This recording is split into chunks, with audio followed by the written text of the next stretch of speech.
Hi welcome back my YouTube channel. ಮೊಳಕೆ ಕಟ್ಟಿರೋ ಹುರುಳಿ ಕಾಳು ಸಾಂಬಾರು ಹೇಗೆ ಮಾಡೋದು ನೋಡೋಣ ಬನ್ನಿ, ನಾಟಿ ಸ್ಟೈಲಲ್ಲಿ.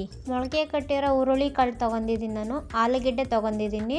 ಇಲ್ಲಿ ರುಬ್ಬೋದಕ್ಕೆ ತೆಂಗಿನಕಾಯಿ, ಟೊಮೊಟೊ, ಕೊತ್ತಂಬರಿ, ಪುದೀನ, ಈರುಳ್ಳಿ, ಬೆಳ್ಳುಳ್ಳಿ, ಹಸಿಶುಂಠಿ, ಧನಿಯಾ ಪುಡಿ 2 ಸ್ಪೂನ್ ತೊಗೊತಿದ್ದೀನಿ.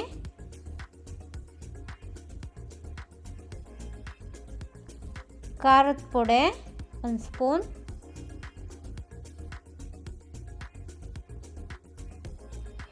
ಚಕ್ಕೆ, ಗಸಗಸೆ, ಲವಂಗ, ಏಲಕ್ಕಿ ಮಸಾಲೆ ತೊಗೊಂಡಿದ್ದೀನಿ. ಸ್ವಲ್ಪ ನೀರು ಹಾಕಿ ಇಷ್ಟನ್ನು ರುಬ್ಕೋಬೇಕು. ಎಣ್ಣೆ ಬಿಸಿಯಾಗಕ್ಕೆ ಇಟ್ಟಿದ್ದೀನಿ. ಈಗ ರುಬ್ಬಿರೋ ಮಸಾಲೆ ಹಾಕ್ತಾಯಿದ್ದೀನಿ. ಸ್ವಲ್ಪ ಎಣ್ಣೆ ಫ್ರೈ ಮಾಡಬೇಕು. ಈ ಮಸಾಲೆಯ ಎಣ್ಣೆ ಫ್ರೈ ಆದ ನಂತರ ನೀರು ಹಾಕ್ತಾ ಇದ್ದೀನಿ.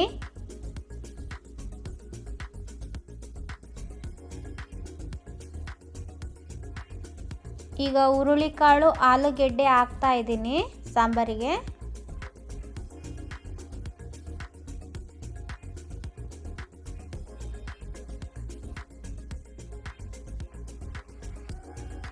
ಈಗ ರುಚಿಗೆ ತಕ್ಕಷ್ಟು ಉಪ್ಪು ಹಾಕ್ತಾ ಇದ್ದೀನಿ.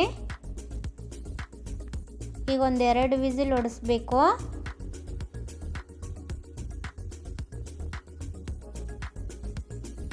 ನಾಟಿ ಸ್ಟೈಲಲ್ಲಿ ಹುರುಳಿ ಕಾಳು ಸಾಂಬಾರು ರೆಡಿ ಆಯಿತು ನೋಡಿ.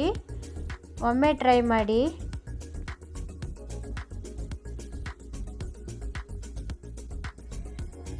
ಮುದ್ದೆ ಜೊತೆ ಅಂತೂ ಸೂಪರ್ ಕಾಂಬಿನೇಷನ್. ವಿಡಿಯೋ ಇಷ್ಟ ಆಗಿದ್ದಲ್ಲಿ ಲೈಕ್ ಮಾಡಿ, ಶೇರ್ ಮಾಡಿ, ಕಮೆಂಟ್ ಮಾಡಿ. Thank you.